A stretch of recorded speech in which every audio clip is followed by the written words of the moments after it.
CMO doctor Aditya स्वरूप गुप्ता ने बताया कि सामान्य अस्पताल परिसर में प्रधानमंत्री जन औषधि योजना के तहत एक जन औषधि केंद्र खोला जाएगा।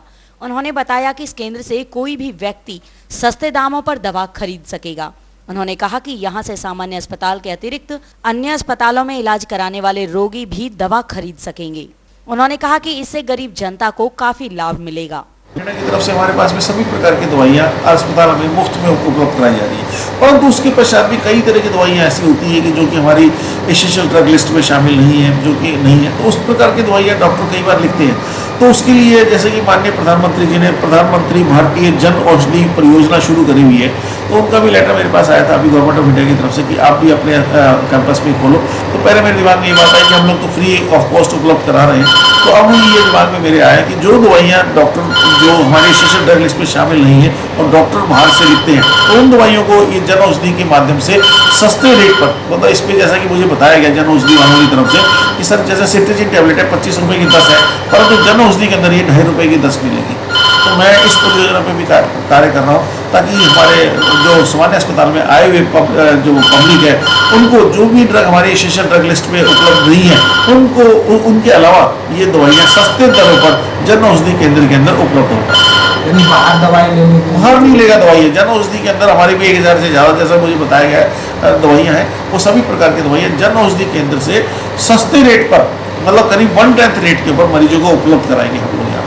जो बाहर मेडिकल स्टोरों पर मनमाने रेट, हाँ, वो उनके ऊपर पूरा कंट्रोल हो जाएगा। बाकायदा गवर्नमेंट ऑफ इंडिया की ये जन औषधि के अंदर अलग से गवर्नमेंट ऑफ इंडिया की परियोजना है, भारत सरकार की परियोजना है, जिसके तहत माननीय प्रधानमंत्री जी का ये कहना है कि गरीब मरीजों को और आम मरीजों को बल्कि सस्ते दर पर दवाइयाँ उपलब्ध करानी। क्या ये नो लॉस नो प्रॉफिट की योजना? हाँ, नो लॉस नो प्रॉफिट की योजना है। इसके तहत जो फार्मासिस्ट वगैरह रखेंगे उसकी तनख्वाह वगैरह भी हमें देनी पड़ेगी।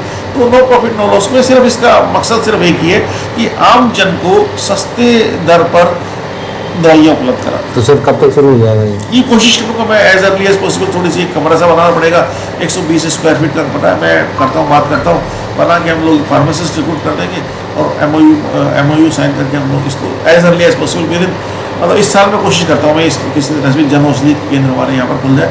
आगामी समय में मैं चाहूँगा कि हमारे होडल और हतीन है उनमें भी, यदि इसकी सफलता को देखते हुए फिर हम लोग होडल और हतीन में भी चाहेंगे जन औषधि केंद्र। ये जरूरी नहीं कि हमारे मरीज हॉस्पिटल के मरीज आएंगे, जन औषधि केंद्र के अंदर, चूंकि मेरे आसपास काफ़ी नर्सिंग होम्स हैं, यदि उनको पता चलेगा कि जन औषधि केंद्र के अंदर सस्ती दरों पर दवाई उपलब्ध होती है तो बाहर के मरीज भी यहाँ से आके दवाइयाँ ले सकते हैं सस्ती दरों पर। बाहर के मरीजों को ऊपर भी कोई नहीं कोई नहीं, बाहर से आसपास में, क्योंकि नर्सिंग जब भी हॉस्पिटल होता है सिविल हॉस्पिटल के आसपास काफ़ी नर्सिंग होम्स खुल जाते हैं, तो उन नर्सिंग होम्स के पेशेंट्स भी यदि सस्ती दरों पर दवाइयाँ लेना चाहते हैं तो जन औषधि केंद्र का उपयोग कर पाए। मैंने मोस्ट इंपॉर्टेंट घोषणा की थी कि मेरे अस्पताल में अल्ट्रासाउंड शुरू हो जानी चाहिए, वो मैंने शुरू कर चुका हूँ। कंगारू मदर केयर शुरू हो जानी चाहिए, वो मैं शुरू कर चुका हूँ। NR न्यूट्रिशन रिहेबिलिटेशन सेंटर शुरू कर रहा था, वो मैं कर चुका हूँ। उसके बाद में आपको वह जिला पलवल के लोगों को खुशखबरी मैं देना चाहूँगा कि हमारे पास में CT स्कैन मशीन जो कि करीब 1,60,00,000 रुपए की है वो आ चुकी है और वो विदिन नेक्स्ट वीक हम लोग उसको विधिवत उद्घाटन करा के आम जनता को सेवा देना शुरू कर देंगे यहाँ पर। तो इस प्रकार मैंने जो घोषणा की थी इस साल के शुरू में, सभी घोषणाएँ अल्ट्रासाउंड CT स्कैन शुरू होते ही पूरी हो जाएगी। क्या लगता है सर, ये जो CT स्कैन की मशीन जो आई है इसमें सब लोगों को मुफ्त में दी जाएगी जो सेवा? इसमें हमारे पास में नॉर्म्स है गवर्नमेंट का, जो PPP मोड के अंदर, पब्लिक प्राइवेट पार्टनरशिप मोड के अंदर हमारी ultrasound CT scan machine install की जा रही है और इसके अंदर हमारे पास में जो गाइडलाइंस है सरकार की वो ये कहती है कि जो बिलो पॉवर्टी लाइन है या जो सरकार की तरफ से जो फ्री है उनको हम फ्री करेंगे।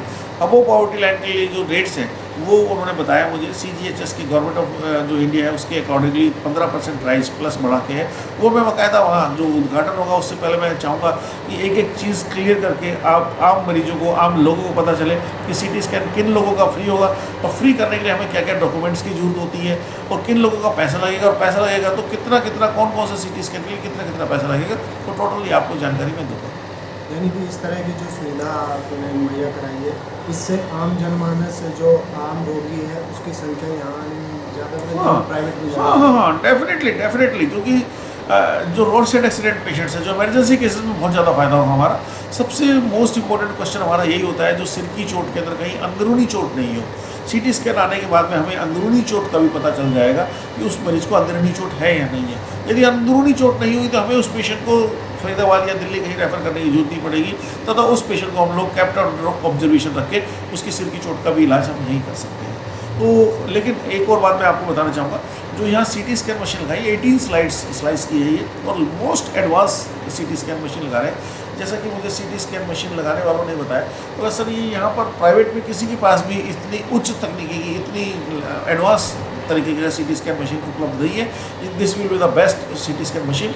आपके पूरे पलवल में नहीं, फरीदाबाद में भी नहीं बोला इस तरह की, सिर्फ एक मेदांता में जरूर लगी हुई है, इसके बाद यहाँ पर लग रही है CT स्कैन मशीन। तो ये आम लोगों के लिए बड़ी अच्छी बात है, बड़ी खुशखबरी है। तो सर CT स्कैन मशीन का विधिवत उद्घाटन हो जाएगा, लेकिन कोई डॉक्टर है वो CT स्कैन मशीन हम लोग इसकी वो कराएंगे यहाँ पर, वो अपने आप PPP मोड के अंदर वो CT करेगा। CT करने के बाद में वो CT को अपने जो जिनसे PPP मोड के अंदर हमारा कांटेक्ट हुआ है उस डॉक्टर के पास भेजेगा, वो डॉक्टर फिर रिपोर्ट करके हमारे पास भेजेगा। तो कहने का मतलब है कि रिपोर्टिंग का और CT करने का जिम्मेदारी जिस मिस्टर चावला है पानीपत के, उनको हमने गवर्नमेंट ऑफ हरियाणा की तरफ से कांटेक्ट दिया हुआ है, तो उनकी जिम्मेदारी हमारी नहीं है, जिम्मेदारी पूरी रिपोर्टिंग तैयार मिलेगी।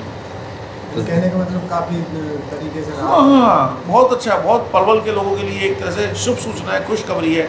मतलब किसी भी तरह का CT करानी हो तो हमें अभी तक तो बाहर जाना पड़ा करता, अब इस प्रकार की सुविधा हमारे नागरिक अस्पताल पलवल में शुरू होने जा रही है।